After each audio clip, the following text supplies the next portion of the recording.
Queridos oyentes, de nuevo encantado de estar con ustedes en este programa. En el último, o en uno de los últimos, estábamos empezando a hablar de ese segundo pilar tan fundamental en la civilización, en la naturaleza humana, que está siendo objeto preferente de los ataques por parte de los enemigos de la civilización y de la naturaleza humana, que también siempre aprovecho a decir que son los mismos que los enemigos de Dios. Bien, pues el segundo pilar, uno era la vida humana, el segundo pilar era la familia. Y habíamos empezado a hablar del tema de la familia y no creo que sea fácil agotarlo porque es un tema muy amplio, da pie a muchísimas reflexiones, enseñanzas y incluso autoridades de la talla de Juan Pablo II nos dice en su encíclica Familiares Consortio, finaliza ahí: ciertamente en lo espiritual como en lo humano, el futuro de la humanidad se fragua en la familia. Es decir, que nos la jugamos todos en este tema. Si somos capaces de mantener esta institución natural y divina, defenderla de los ataques que va a sufrir y que está sufriendo ya, la humanidad saldrá a flote. Si no fuéramos capaces de hacerlo, el futuro de la humanidad sería muy sombrío. Bien, yo nunca quiero dejar una impresión de que esto pueda suceder. Dios no puede abandonar al mundo a la suerte de sus enemigos, pero exige la colaboración de los hombres para que esto sea posible. Dios no puede salvarnos si nosotros no queremos ayudarlo en este empeño que Él tiene, porque nos ha hecho seres libres y capaces de decidir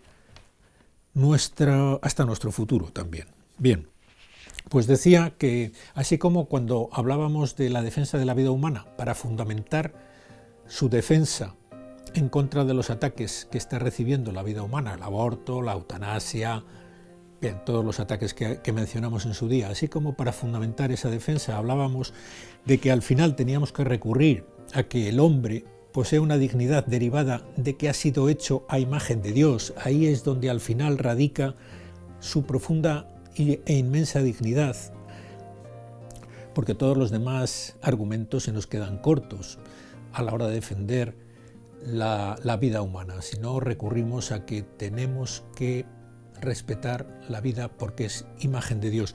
Pues no solo la vida humana es imagen de Dios, el matrimonio es imagen de Dios. Esto le puede sonar menos, se dice menos. Así como el hombre es imagen de Dios, enseguida nos suena, alguna vez lo hemos oído en nuestra vida, que el matrimonio sea imagen de Dios, ya no suele ser tan frecuente escucharlo. Y lo es, lo mismo que la vida humana. Yo ahora, con motivo de querer exponerle a ustedes verdades fundamentales sobre el hombre, pues estoy leyendo a autoridades en esta cuestión, autoridades morales. Como decía antes, mencionaba Juan Pablo II, pero ha caído en mis manos en la biblioteca, en la vieja biblioteca de mi padre, que yo he heredado en parte, porque somos 9 hermanos y no me voy a llevar yo todos los libros. Yo me he llevado los que buenamente he podido. Vi un libro muy viejo que se titulaba La moral del seglar, escrita por un Sylvester Birkgruber, que me imagino que no les dirá nada, porque vamos, es un nombre, yo creo, muy desconocido. Es una autoridad en moral muy importante. Su obra está publicada aquí en una editorial en la segunda parte del siglo pasado, y como digo, he tenido, pues no sé, una gran alegría leyendo algunos párrafos. Todavía no he leído todo, estoy leyendo la parte sobre la sexualidad del hombre. Y como les decía, en este libro nos deja muy claro que no solo el hombre está hecho a imagen y semejanza de Dios, sino que el matrimonio también es imagen y semejanza de Dios. Hablar del matrimonio con otro fundamento, pues miren, no estamos para perder el tiempo, lo he dicho en alguna ocasión. Ponernos a hablar de psicología, de cuestiones meramente humanas sobre el matrimonio, al final acaban siendo insatisfactorias, insuficientes. Teniendo la verdad sobre la institución, sobre la naturaleza del hombre, que la verdad sobre ella viene de quien la creó, que es Dios, teniendo la verdad sobre esa realidad, el hombre y su naturaleza y la naturaleza creada, a nuestra disposición, porque Dios se ha revelado y nos ha dejado escritas verdades que necesitamos saber, que nos sería muy difícil llegar a ellas por nuestros propios medios, por la razón. Como Dios conoce las dificultades que tiene la razón humana, sale a nuestro encuentro y nos revela verdades que es imprescindible conocer. Una de ellas es la verdad sobre el matrimonio. Empieza este moralista, este profundo sabio sobre la naturaleza humana y sus leyes, empieza haciéndonos leer el pasaje del Génesis, ¿no? Dijo entonces Dios, hagamos al hombre a nuestra imagen y semejanza, etc. E hizo Dios al hombre a imagen suya, a imagen de Dios lo hizo, y los hizo hombre y mujer. Y los bendijo Dios, diciéndoles, creced y multiplicaos, y henchid la tierra y sometedla. Y vio Dios que era bueno cuanto había hecho. Bien, aquí termina la cita del Génesis, y dice este sabio moralista, de estas palabras que acabamos de leer, podemos deducir todo lo necesario para una interpretación de lo sexual. Sí, como ustedes lo oyen, de estas palabras del Génesis podemos deducir todo lo necesario para una interpretación de lo sexual humano. Y pasa a continuación a hacerlo. No voy a leerles literalmente sus palabras porque podría resultar tedioso y no podría a lo mejor llegar como me gustaría lo que yo he deducido de ellas, ¿no? Lo primero que dice es algo que es de una profundidad teológica que nos supera al común de los mortales. Juan Pablo II también lo dice en su encíclica, en la encíclica que antes mencionaba, ¿no? Familiares Consortio. De alguna manera, la Trinidad de Dios, es decir, la vida familiar intratrinitaria de Dios, Padre, Hijo y Espíritu Santo, el Padre engendra al Hijo y el Padre y el Hijo, mediante su amor, se crea, no es la palabra que utiliza la teología, el Espíritu Santo. Pero de alguna manera esto es una analogía de lo que luego sucede en la familia humana. Dios crea al hombre de la nada, del polvo de la tierra. Dios crea después a la mujer, procedente del hombre, utiliza al hombre para crear a la mujer y les dice, creced y multiplicaos y poblad la tierra. ¿De alguna manera no les suena esto lo mismo que las relaciones intratrinitarias de las tres personas? De alguna manera son una analogía, un reflejo. Lo explica muy bien este teólogo moralista, lo explica también Juan Pablo II en esa encíclica de la que le hablo, y pueden ustedes recurrir a ella para profundizar en el tema. Pero al final nos tiene que quedar la idea clara de que la vida intramatrimonial y la vida familiar del hombre son un reflejo de la vida de Dios. ¿Esto a qué nos lleva? Nos lleva a tener por el matrimonio, por la familia humana, un respeto reverencial. Y esto me recuerda a lo que aconsejábamos cuando contemplamos la vida del hombre, tener por ella un respeto reverencial. No podemos ser tan atolondrados, tan locos de manejar realidades como esta del matrimonio con frivolidad. Hay personas que nos recuerdan la trascendencia, la importancia, la dignidad maravillosa de la institución del matrimonio, la unión de un hombre y una mujer a los que Dios encarga la misión de procrear y de llenar la tierra. Como digo, es la primera conclusión. Inmensa veneración, inmenso respeto por esta institución que hoy día en nuestra sociedad está tan maltratada que nos es difícil a veces el percatarnos de lo grande que es.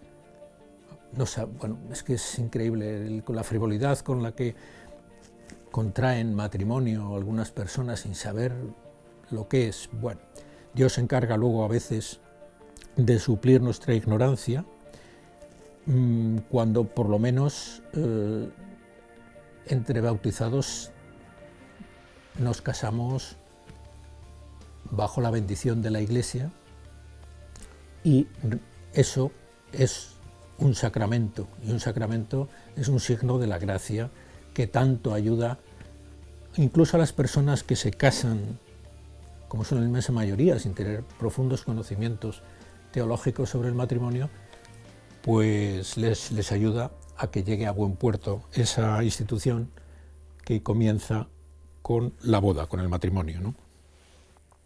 Lo sexual existe en el hombre ante todo como expresión de la imagen de Dios. Esto es muy importante. La Iglesia, el magisterio de la Iglesia, la palabra de Dios, la Escritura, es la mayor garantía de defensa de la sexualidad humana. Esto, dirán ustedes, esto me contradice la calumnia que hay en el ambiente de que la Iglesia es enemiga de la sexualidad humana, que prohíbe, que ve pecado. Eso es mentira. Sobre la sexualidad humana hay dos grandes errores. Hubo el gran error del puritanismo de considerarlo algo indigno del hombre, cosa que nunca la Iglesia y el catolicismo ha defendido, pero bueno, pudo haber en algunas épocas de la historia corrientes puritanas, como digo, que conllevaran, pero casi siempre los puritanos son protestantes, no son los católicos, pero bueno, pudo haber influido en algunos ambientes católicos esta mentalidad puritana contraria a la naturaleza del hombre y a la divinidad del matrimonio y a la divinidad de la sexualidad humana, pudo haber influido para que hubiera personas que no pensaran que la Iglesia no era la primera defensora de la dignidad del sexo y de la sexualidad humana. Luego está el otro gran error, que es el actual. El error actual es el sexualizar todo, ¿no? El que todo está impregnado de sexualidad.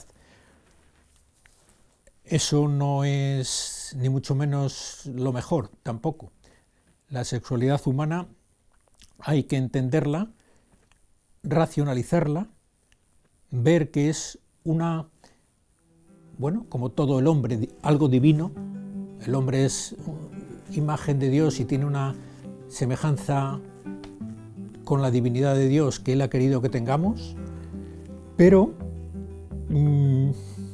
lógicamente el hombre está desordenado. El hombre, otra verdad revelada por Dios, es que el hombre cometió un pecado original que trastornó el uso de sus instintos, el uso de su naturaleza. Se vio abocado pues a las miserias de buscar el placer por el placer y de no atenerse a las leyes de la naturaleza. Y entre otros, y el tema de la sexualidad es uno de los temas en los que más ha incidido este grave error de que el hombre busque, como se ha puesto él a sí mismo como fin de su existencia, pues busca satisfacer su sensualidad, su placer, pues allá del modo que buenamente cada uno se le ocurra, y casi siempre es pues eso, sin moderación ninguna y sin atenerse a las leyes de la naturaleza. Lo sexual, podríamos pensar también que existe solo para la procreación. Eso sería una forma materialista, demasiado humana de ver la sexualidad. Eso sería tener una imagen terrena únicamente del hombre. Claro, si lo consideramos al hombre simplemente un animalito más de los que pululan por la superficie de la Tierra, pues diríamos, bueno, su sexualidad está para la procreación, bien, como la de los animales. Pues no, no es así. La sexualidad del hombre, como es un ser espiritual, no es un mero animal.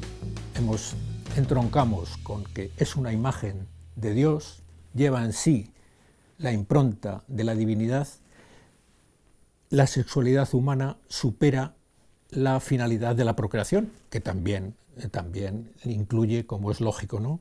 Tenemos esa parte biológica de la sexualidad, que no es ni mucho menos la más importante para el hombre racional, para el hombre maduro, ¿no?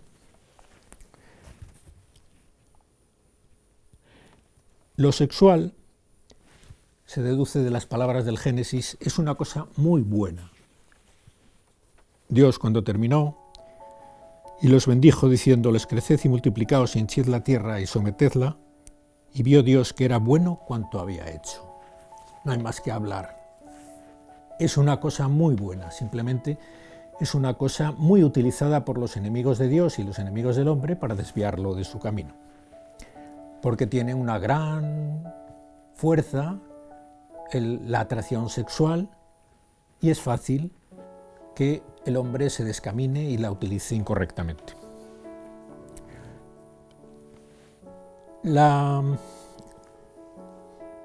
Yo les hablaba de que la educación sexual pues no tiene que darse en las escuelas. La educación sexual la tenemos que dar en los padres en casa, y que empieza por ese respeto en la infancia, por ese pudor, por esa modestia, por esa delicadeza, dejar a los niños ajenos al mundo de la sexualidad, porque están ajenos por naturaleza durante muchos años, dejar a los niños tranquilos y no como ahora intentan pues implicarlos en problemáticas sexuales que no entienden nada, como es lógico, los niños no pueden entender eso. Y eso es un gran error que se paga pues con escándalos, con traumas, con situaciones que los niños no tienen por qué enfrentarse a ellas y que no son para nada positivas. Dejemos a los niños que vivan en su mundo de infancia, que vean a las niñas. Ustedes recordarán, yo por lo menos en mi infancia, que como les he dicho, estoy tan encantado de cómo se me trató en la infancia de pequeño, ¿no?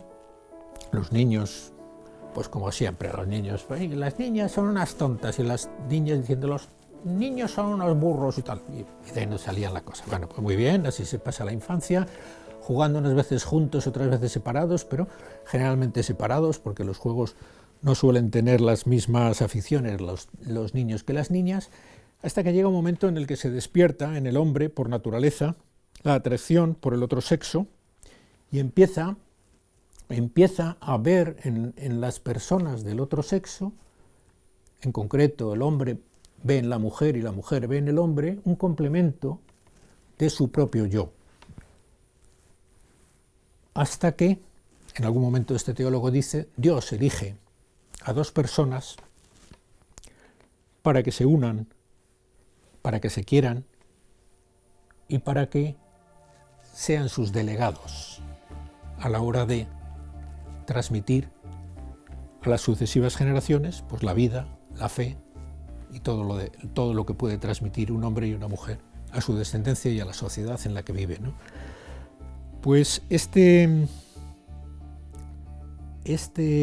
descubrir a la persona del otro sexo, que en condiciones sanas, de una sociedad sana, pues era todo un descubrimiento maravilloso, pues era, ¿cómo diría yo? Es difícil explicarlo, pero era un mundo desconocido, muy atractivo. Bueno, todo lo que supone para una persona de un sexo el descubrir a otra persona del otro sexo con la que encaja, a la que conoce,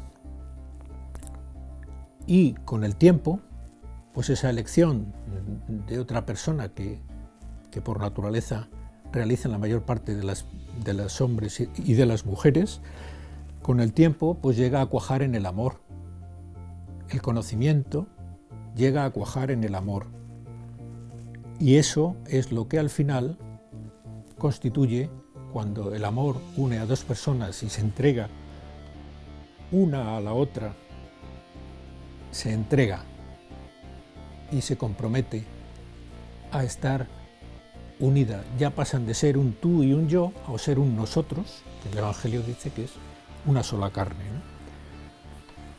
Pues esa unión implica, al final, no al principio, que es lo que sucede ahora, implica al final, después de que se han comprometido, después de que han constituido esa unión íntima entre un hombre y una mujer que supone el compromiso entre los dos, el matrimonio, decíamos en otro programa, que es eso en lo que consiste el matrimonio, en ese compromiso de amor entre un hombre y una mujer, pues ese compromiso ya conlleva en lo físico pues la unión carnal.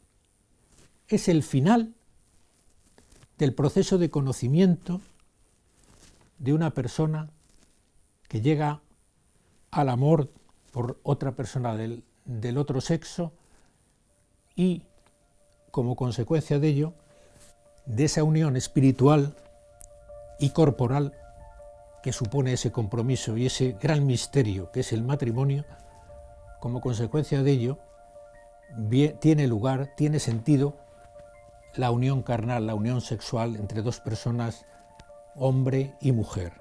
Solo en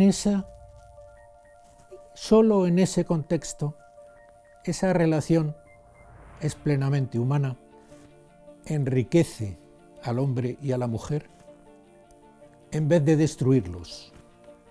Cualquier otra unión, lo que vemos hoy día, por desgracia, en esta sociedad en la que vivimos, que no se espera al conocimiento y al amor para llegar a la unión carnal, se empieza por la unión carnal, sin más preámbulos. Hollywood. ¿Le suena Hollywood, no? Bueno, Hollywood y otras muchas promotoras de opinión pública. Pero esto es lo que se vive hoy día. Esto es un gran error. Esto es lo que tenemos que cambiar para que la familia, para que la sociedad vuelva a sus orígenes, a lo que Dios quiso de ella. Porque si no, vamos a destruirlo. Como hemos dicho, en vez de enriquecer a las personas y construir, vamos a acabar destruyendo a las personas y a la sociedad, porque la familia, de cómo sean las familias, de la calidad de las familias, porque la familia es esto que acabo de describir. Esa es la verdad revelada por Dios sobre la familia. No me estoy inventando nada, esto está sacado de esa frase, de ese texto del Génesis, por personas, autoridades morales, que les he dicho, Juan Pablo II, Sylvester Brinkgruber, que es el que escribe este libro, sacados de la revelación escrita que Dios ha querido transmitirnos. Si queremos que las cosas vuelvan a su cauce, y ustedes querrán decir, bueno, ¿qué puedo hacer yo?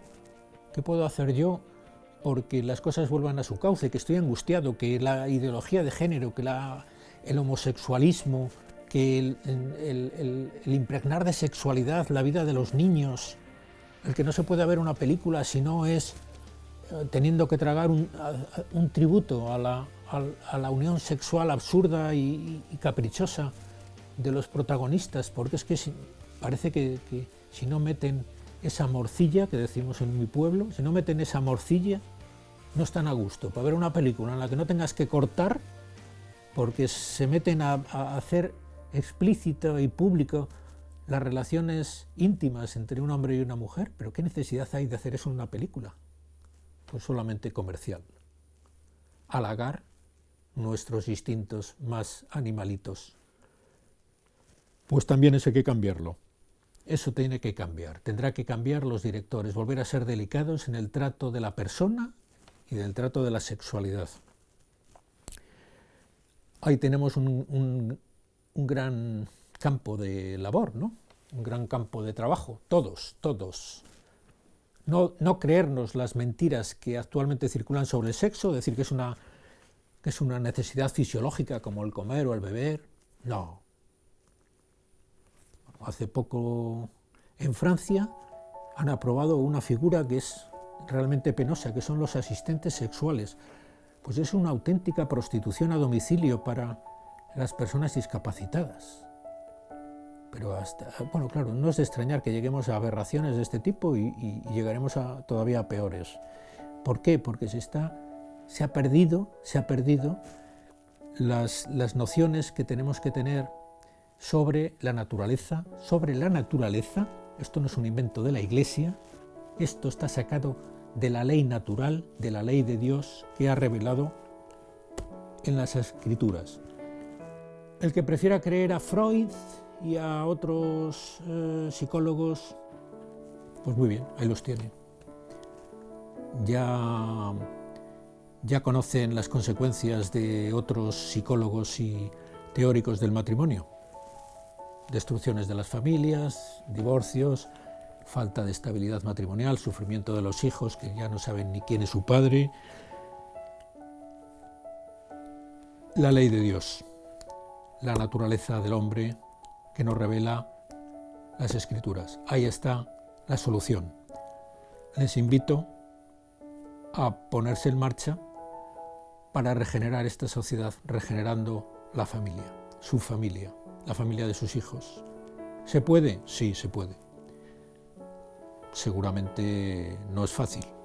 Yo no digo que sea fácil, pero el que quiera, le sugiero ese camino. Es el adecuado, el necesario, el conveniente. Seguiremos hablando de educación sexual y de la sexualidad humana porque es uno de los temas peor tratados hoy día en esta sociedad que ustedes y yo vivimos, y habrá que trabajar por regenerarla. Sin nada más por hoy, un saludo a todos ustedes.